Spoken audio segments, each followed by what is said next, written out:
I keep my phone on the kitchen counter when I sleep. At 6 a.m. it took a voicemail from my own number, and the voice on it was mine, saying a woman would be murdered tonight with a 9mm. I stood there in the gray light, replaying it until the details stopped feeling like a coincidence. The audio file had the carrier stamp and a waveform preview. The peaks hit where my consonants usually hit. The message used my phrasing, my pauses, even the habit I hate where I clear my throat before I say a name. It named her, first and last. It gave an address in a U.S. suburb and a time window, between 7 and 8 this evening. Then it described the weapon again, 9mm, and ended with, "Don't call police, you won't make it in time." I stood there with the phone in my hand, waiting for the catch. A prank call, a client playing games, a glitch. None of it fit. I replayed it twice more and didn't find a tell. It sounded like something I would record for a case file, except I didn't do it. I didn't leave my apartment last night. I didn't have a second phone. I set the phone down and just stood in my kitchen for a minute, not moving. My coffee grounds were still in the grinder from yesterday. The voicemail time stayed at 6 a.m., and the clock over the stove moved forward like it didn't care. In my office, I pulled my carrier account up on a laptop and requested the call detail record. I've done enough identity theft cases to know the first hour matters. I also know that sometimes I convince myself I'm calm when I'm not, and then I miss something basic. The call log showed an outgoing voicemail deposit from my number to my voicemail system at 6 a.m. That was the first problem. The second was the origin data. Cell tower 492 in Sector B, in a remote city 3 hours away. I hadn't been there in years, and not in the last month. My phone had been on the counter. The carrier said it was out there. I checked my device list. One phone registered. I checked SIM change history. No changes. I checked recent account logins. One login at 5:52 a.m. from an IP address that geolocated to the same remote city. I started to tell myself it was a carrier routing error. I wanted that explanation because it meant I could handle it from my desk. Then I remembered the voice. Not a text-to-speech approximation. Not a robocall. Back at my apartment, I went through my front door the slow way, listening for anything that didn't belong. The chain was intact. The lock had no scratches. That didn't mean much. Most people don't secure their strike plates. Most burglars don't pick locks anymore. I did a walkthrough and found the first physical thing that didn't fit my life. A gray wool trench coat hung in my hall closet, between my old winter jacket and a rain shell. Size tag read 42R. My jackets are 40R. The coat smelled like a dry cleaner. There was a folded receipt in the inside pocket, crisp as if it had never been handled twice. It was from a menswear store I didn't use. Date, Oct 14. Paid with a card number in the same 4 digits as mine. I took the receipt to my kitchen table and read it again. Gray wool trench, 42R. Black tie, slim. Hair product. A small travel-size bottle of cologne I didn't wear. Total came to $386.12. I reread the receipt and didn't get anything new out of it. The ink didn't change. The date didn't move. It was just proof that somebody wanted my name on a purchase I didn't make. My first theory landed hard and stayed there longer than it should have. The woman in the voicemail was part of an insurance play, and someone cloned my number to stage the threat. It was ugly, but it had a motive I understood. I was committed to that theory when I called the menswear store. A manager picked up and asked for an order number. "I'm looking at a receipt," I said. Can you confirm the transaction happened? Sir, we can't discuss accounts. It's my card number, I said, and gave the last 4. That doesn't prove it's yours, he said, quick. I asked for the transaction time instead. He refused. He wasn't rude, he was trained. I drove over anyway. The store sat in a strip with a nail salon and a tax prep place. The manager met me at the counter and kept his hands on the glass. His posture said I wasn't the first guy to show up with a story. I'm not asking for customer data, I said. I'm asking if a man used a card with these digits on Oct 14. He hesitated. A man did, yes. Did he sign? I asked. We run chip, he said. No signature. Did he look like me? He leaned back. Sir, I don't... It matters, I said. Just answer. He didn't want to, but he did. Similar. Hair was different, shorter. He swallowed once, then added, he asked for the coat to fit like a uniform. Those were his words. That should have shaken me off the insurance theory. Instead, I'd bent it to fit. I told myself it was an impersonation scam. I nodded like I was satisfied and left. In the car, I sat with the receipt on my lap and didn't start the engine.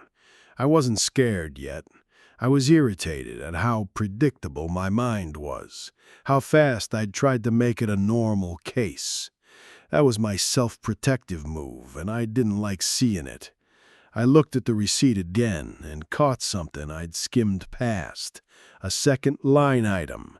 Diner gift card, $25. That wasn't normal for a menswear store.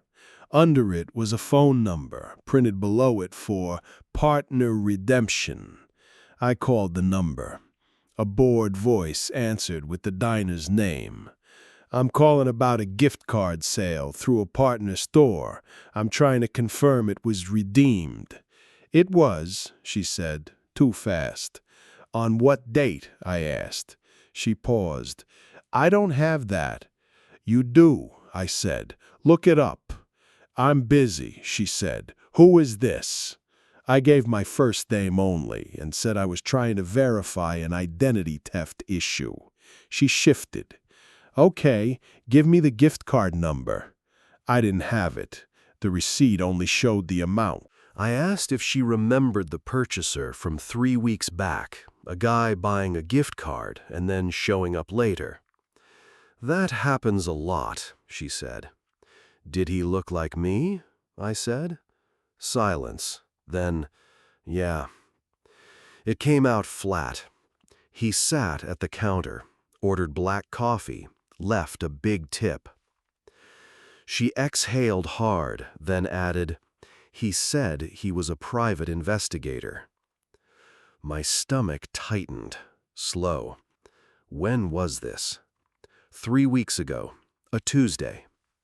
I asked for a time. Around 9, she said. He had a haircut that didn't match your ID photo. She stopped herself. I mean, if you're him, it didn't match. He showed me a badge-looking thing, she said. I don't carry a badge, I said. I carry a license card. I'm done, she said. Then she hung up. Answer, contradiction, retreat. It wasn't just memory. It was a decision she'd already made not to get involved. I went back to the carrier report because I didn't want to accept what was sitting in front of me. Cell Tower 492 wasn't near that diner. It was on the other side of the remote city, near an industrial stretch and a bus depot. I drove to my office and pulled archived files. I have too many, and I don't like that I have too many. Each folder is a small argument that I keep losing time. I found case file 21909, labeled The Auditor, 2 years ago. That was the one where a man built identities like spreadsheets. He didn't just steal accounts, he studied people and wore them for a while. We'd called him the Mimic in my notes because it was easier than writing his real name over and over. He'd been a suspect, not a convict. We'd had enough to scare him, not enough to keep him. I flipped through my own handwriting and found a line I'd written after the last interview. He mirrors. He records. He wants to be thanked. I'd underlined thanked. At the time, I thought I was reading him right. Sitting there now, I wasn't sure if I'd been sharp or just smug.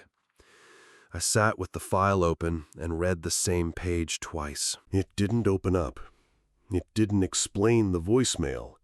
It just reminded me how cleanly I'd closed it out. I checked the evidence list from that old case.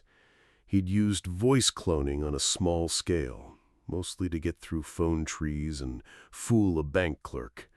Nothing this clean. No direct contact. No threats.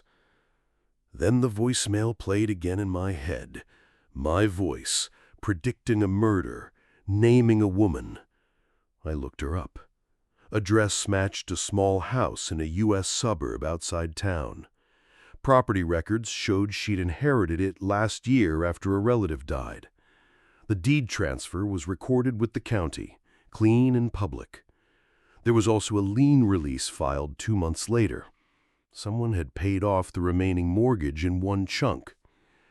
Her employer listing put her at a family-run accounting office that handled payroll for local contractors. Inheritance, payroll, a paid-off house. Those were numbers that drew careful thieves. I pulled a business filing on the accounting office and a list of registered agents. I didn't get a suspect, but I got a pattern. They handled enough small clients that a diverted payroll run could disappear for weeks. I called her number. It went to voicemail. Her greeting was short and cautious. I sent a text. "This is not a joke. Leave your house now. Call me." A minute later, my phone rang. It wasn't her. It was an unknown number with a local area code. I answered. "Hello?" A man said, "You're late." The voice was mine, not a recording. Live, with my pacing. I felt my face go hot. I didn't speak right away, and that silence was mine, too. He filled it the way I would. He said, "Don't call police. You'll make it worse." I swallowed. "Where are you?" "In your lane," he said. "You should stay there." I hung up and stared at the call log. It showed my own number calling me through a masked ID. I couldn't prove it in that second. I didn't need to. My wrong theory finally broke. This wasn't an insurance setup with a client. This was personal. It was my work coming back, wearing my voice.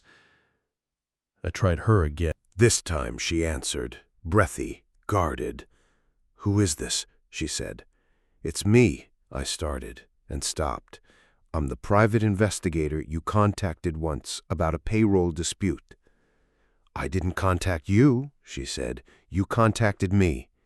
"That wasn't me," I said. She laughed once, sharp. "Stop." "I can prove it," I said. "You got a voicemail at 6 this morning." Her breathing changed. "You told me not to leave." "I didn't," I said. "Someone is using my number." "It sounded like you," she said. "You knew things about my uncle. You knew the probate case number." "I'd never handled her probate. I didn't know the number." "Listen," I said. "Lock your doors. Don't open for anyone. Call 911 right now." "You said not to," she snapped. That was the hook he'd set. Trust by familiarity. Competence by details. Control by contradiction. She wasn't passive in it. She'd chosen the voice that sounded certain. I said, if you trust the voice you heard, you're trusting the person trying to kill you. She went quiet. I pushed. What did I tell you to do today? She hesitated, then, stay home. Keep the porch light off. Don't answer calls. She swallowed. Wait until 7, then open the back door for you. My throat tightened again. Back door. He was scripting the scene and he'd put my name on the trigger. I'm on my way, I said. If anyone comes, you don't open. Not for my voice, not for my face. You're scaring me, she said. That's the point, I said, and regretted the words as soon as they left my mouth. I mean, he wants you calm, I want you alive. I grabbed my old case folder, my laptop, and a small recorder. Then I drove. On the way out, I stopped at an ATM and pulled a printed mini-statement for my card. It showed the $386.12 charge. Right under it was a pending $9,800 transfer I hadn't initiated, tagged Payroll Run ADJ. It was set to clear by end of day. That was the greed he'd wrapped the thread around. He wasn't just playing with my voice. He was moving money while everybody listened to the wrong person. I called the bank's fraud line. I got placed on hold. I listened to the hold music and watched the clock on my dashboard tick forward. It didn't feel dramatic. It felt slow. When a rep finally picked up, I said, "Freeze a pending transfer. $9,800. It isn't mine." "We can note your concern," she said. "We need to verify." "I'm driving," I said. "I can verify in 10 minutes. Flag it now." "We can't freeze it without authentication," she said. I gave her the only thing I could: the voicemail timestamp and the IP login location. She didn't care about the story. She cared about procedure. She said, "Go to a branch." I said, "I'll be dead by then." It came out harsher than I intended. She didn't respond to the tone. She gave me a case number and ended the call. I took the remote city on the way and detoured because I needed a human confirmation that didn't live in my head. I stopped at the diner the gift card had been redeemed at. It was late morning and half full. A clerk worked the counter. Name tag turned sideways. She didn't look up when I walked in. I ordered black coffee and paid cash. Then I asked, 3 weeks ago, did a guy come in saying he was me? She finally looked at my hands, my jacket, the way I stood. She already told you, she said. He tipped. I wasn't the one who called earlier, I said. Her mouth tightened. Sure. I slid the menswear receipt across the counter, keeping my fingers on it. She glanced at it and said, he had that same coat. Did he drive? I asked. She shrugged. Rental, silver. He parked crooked, then fixed it. That detail stuck because it was something I do. I park, then correct it. Hearing that made my skin crawl, and it also made me angry at myself for having habits that clean. Did he say anything else? I asked. She hesitated, then went defensive. He asked where the police precinct archive was. That was specific. She watched my reaction and didn't like it. He said he needed old reports. He said, I don't like gaps. That was a phrase I'd used once in a deposition when I was trying to sound thorough. I'd regretted it then. I regretted it more now. I asked, did he have any personal detail? A watch? A ring? She shook her head. He had a photo in his wallet. Kid, maybe? She looked away. He dropped it and picked it up fast. I left the diner with the coffee untouched. In my car, I sat again, hands on the steering wheel, and did nothing for a full minute. The timer was still running. I still didn't start the engine right away. When I did, I drove straight toward the victim's suburb. On the road, I called the county courthouse and asked for the probate case number tied to her uncle's estate. The clerk gave it to me after I answered a few verification questions. The mimic had that number. He'd either pulled public records or he'd walked the courthouse in person. Either way, he'd been close enough to her paperwork to find money. I also called my carrier and flagged my account for potential SIM swap and number cloning. The rep talked in circles. She could open a ticket. She could escalate. She couldn't stop a man from sounding like me. I arrived in the victim's neighborhood mid-afternoon and parked a block away. I didn't pull up to her house.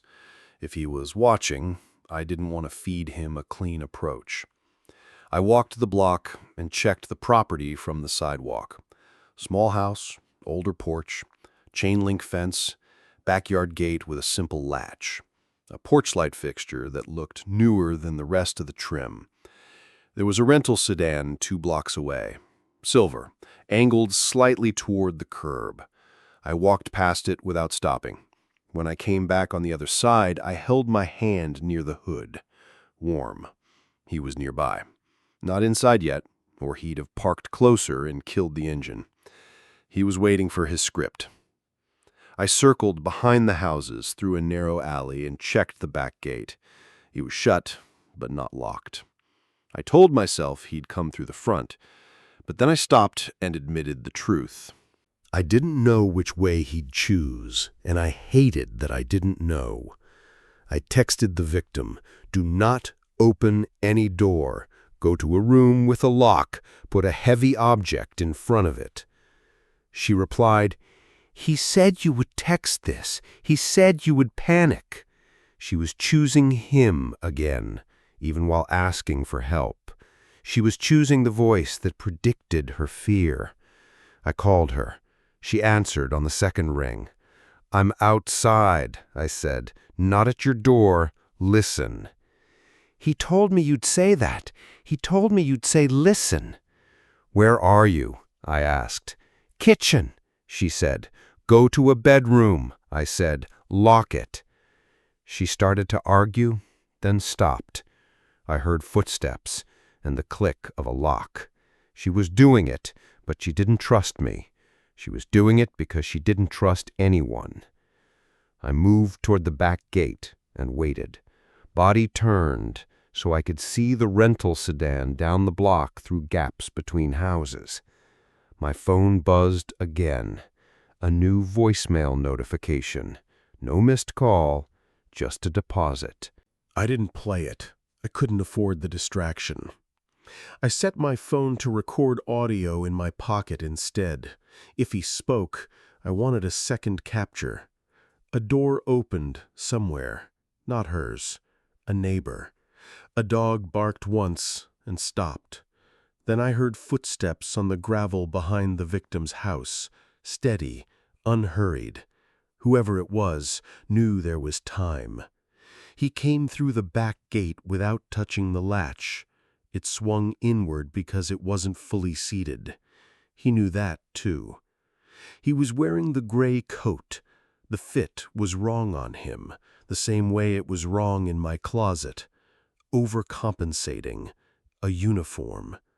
He carried a small black case in his left hand. In his right, down by his thigh, he held a 9mm pistol, the exact type he'd named in the voicemail. He spoke without raising his voice. "You're early." It was my voice, live, close. I stepped out from behind the fence line with my hands visible, but not high. "Put it down." He turned his head slightly, not in surprise, in appraisal. He said, "Wrong angle." "You usually take the driveway."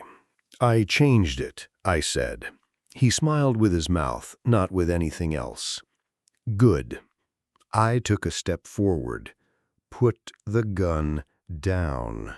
Now. He didn't raise it. He didn't point it at me or at the house. He kept it low, safe, professional. That was part of the problem. He knew what calm looked like. He said, "She's in the back bedroom. You told her to go there." "I did," I said. "You finally said something new," he said. "I was getting bored." I said, "You're not getting through that door." He shifted the black case in his left hand. It was a document case, the kind payroll offices use for drop-offs. He didn't open it. He didn't need to. He wanted me to notice it. He said, "You think this is about her. It isn't." I said, "It's about money." He nodded once. "And you." I waited for him to explain more. He didn't. That silence was on purpose, and I let it sit longer than I should have. I was trying to read a man who'd built himself out of my tells. He said, 2 years ago, you wrote "no further risk." "I don't remember writing that," I said. "You don't remember most of what you sign," he said. "That's the gap." He took a small notebook from his coat pocket and flipped it open with his thumb. Pages were packed with my routines, times, locations, people, notes about what I order for lunch, notes about when I check my mailbox. Seeing it didn't sharpen me. It did the opposite. It made me question a lot of moments I'd filed away as harmless, and none of that turned into an action. It just sat in my chest. He said, "I tracked your decisions for 24 months. Today is your exam." "This isn't an exam," I said. "This is felony harassment and attempted murder." He tilted his head. "Attempted requires intent." He tapped the notebook. "I recorded the voicemail from your cloned phone to you. Step 1. He lifted one finger. "I recorded the matching voicemail to her. Step 2. He lifted a second finger. I told her to open the back door at 7. Step 3. He looked toward the house. The variable is you. I didn't have a partner.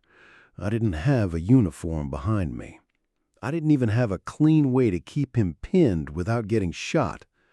I carry cuffs, but I don't carry a gun on every case.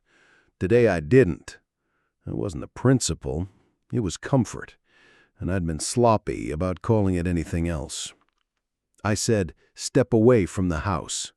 He finally lifted the pistol, not toward me. He pointed it at the dirt beside his foot and fired once. The crack was loud in the tight yard. A neighbor's dog started barking again and didn't stop. He said, "Now it's criminal enough for your comfort." That shot changed my behavior immediately, and I resented him for that. He'd forced me into a clean lane. I backed away and called 911, keeping my voice low. I gave the address and said shots fired, armed suspect in the backyard, victim inside.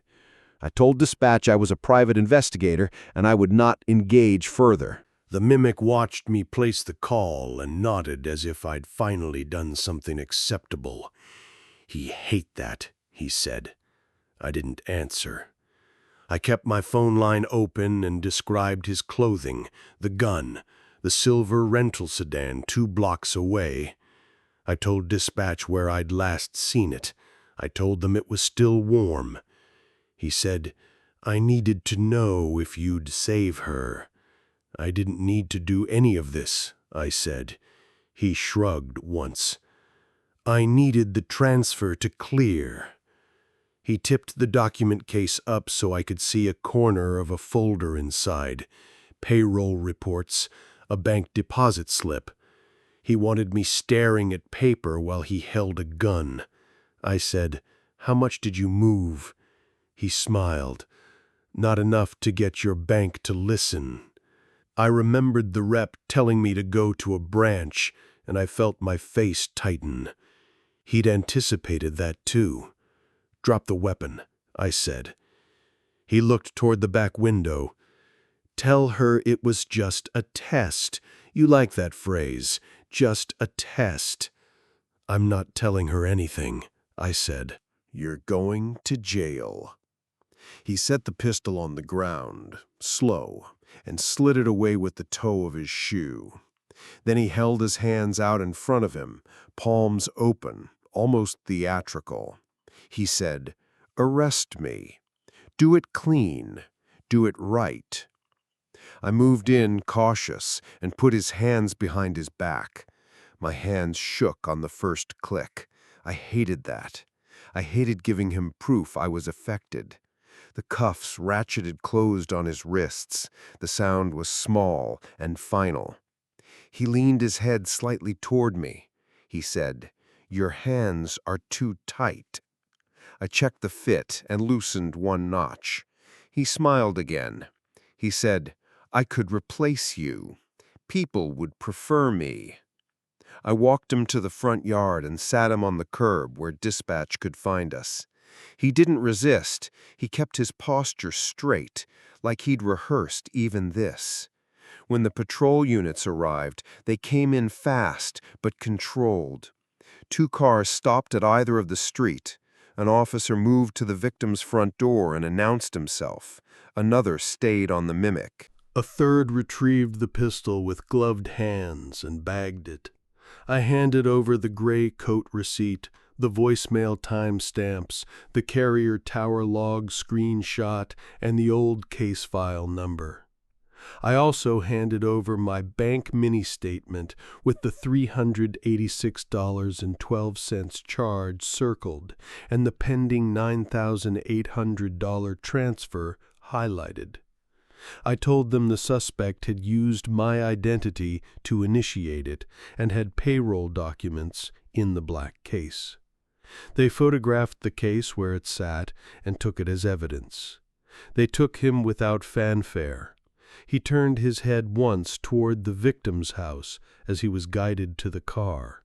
It wasn't a look for me, it was a check mark.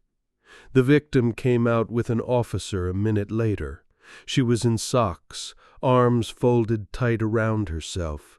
She didn't come to me, she stayed tight to the uniform. She looked at the mimic in the back of the cruiser, then at me, working the problem. "You're the real one," she said, not as a question, as a choice she was forcing herself to make. "I'm the one who showed up," I said. "I'm the one who showed up." She nodded once, still not stepping closer. I didn't try to close the distance. The officer asked her about the voicemails. She pulled her phone out with shaking hands and started scrolling. "He told me to keep the porch light off," she said. "He told you you'd try to scare me." She looked down at her screen again. "He said you'd beg me to call 911. She didn't look up when she said it. She sounded angry at herself for listening. Another officer took my statement and my phone number, then asked me to forward the voicemail, audio, and screenshots to an evidence inbox. I sent the files from the curb, with my hands still smelling faintly of cuff metal. Before they drove him off, I heard him speak from the back seat. He pitched his voice to Carrie. "In 2 hours," he said, "your transfer clears." An officer told him to stop talking. He stopped. That was the problem. He always stopped when it served him. At my office, I printed a 1-page addendum for case file 21909 and stapled it to the front. I listed the new evidence. Voicemail deposit 0600, Tower 492, Sector B. The $386.12 purchase, the $25 diner card, and the pending $9,800 transfer. I wrote one line I didn't want to write. My prior closure note had been wrong. I didn't fix that sentence. I didn't soften it. I just let it sit there. I slid the file into the drawer and shut it. At 6:48 p.m., my bank texted. Transfer canceled. Case F11873. My voicemail still showed 0600 a.m. I didn't delete it. I locked the phone and put it back on the kitchen counter.